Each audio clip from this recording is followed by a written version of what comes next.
স্বৈরাচারের দূষর আমাদের বাংলাদেশের বর্তমান রাষ্ট্রপতির সংসদীয় ভাষণ বয়কট করেছে অলরেডি বিরোধী দলীয় নেতারা। আপনি কি মনে করেন এরকম রাষ্ট্রপতি বাংলাদেশের মানুষ কি চায়? এরকম অযোগ্য এবং অপদার্থ রাষ্ট্রপতি বাংলাদেশের মানুষ কি চায় এই দেশে আবারও রাষ্ট্রপতি হোক? আপনি কি মনে করেন এরকম অপদার্থ রাষ্ট্রপতি বাংলাদেশের পার্লামেন্টে ভাষণ দেখ, আর আপনি এই ভাষণগুলো শুনেন? জুলাই অভ্যুত্থানের সাথে সবচাইতে বড় গাদ্দারি করেছে এই রাষ্ট্রপতি। যখন জুলাই অভ্যুত্থান শুরু হয়েছে তখন এই রাষ্ট্রপতি যদি একটা আদেশ করতো সেনাবাহিনীকে যে শেখ হাসিনা সরকারের বিরুদ্ধে তোমরা অবস্থান গ্রহণ করো, তাহলে জুলাইয়ের এত শহীদ হতো না, জুলাইয়ের এত মানুষ আপনার পঙ্গ হতো না, এত মানুষ আপনার জুলাইয়ে নিহত হতো না।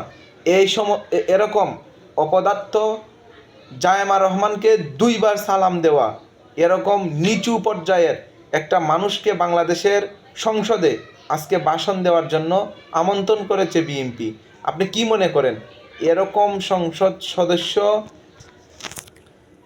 যারা সংসদ সদস্য এরা যদি এই রাষ্ট্রপতির বক্তব্যে সমর্থন দেয়, রাষ্ট্রপতির বক্তব্যকে সাপোর্ট করে, এদেশের মানুষের সাথে, জুলাই যোদ্ধাদের সাথে, জুলাই নিহতদের সাথে, জুলাইয়ের আহতদের সাথে সবার সাথে গাদ্দারি শামিল হবে, সবার সাথে গাদ্দারি করা হবে।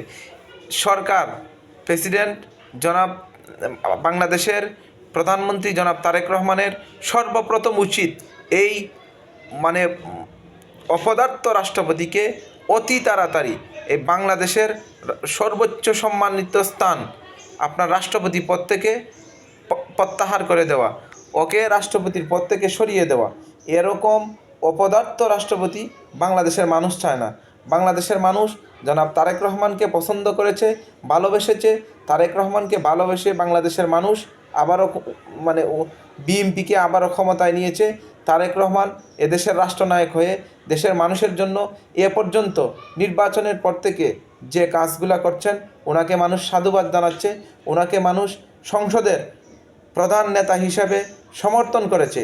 তাই মানুষের আশা আকাঙ্ক্ষা, মানুষ কি বলতে চায়, সাধারণ মানুষ কি চায়, এটা যাতে তারেক রহমান বুঝে শুনে, মানুষ যে রাষ্ট্রপতিকে চায় না, যে রাষ্ট্রপতির মানুষ শুনতে চায় না, এই রাষ্ট্রপতিকে অতি দ্রুত বাংলাদেশের সর্বোচ্চ রাষ্ট্রীয় পদ থেকে ওনাকে সসম্মানে সরিয়ে দিয়ে এখানে সবার আকাঙ্ক্ষার যে মানুষটা রাষ্ট্রপতি হবে, সেই মানুষকে তার সর্বোচ্চ আসনে বসানোর জন্য সবিনয় অনুরোধ জানাচ্ছি। আসসালামু আলাইকুম।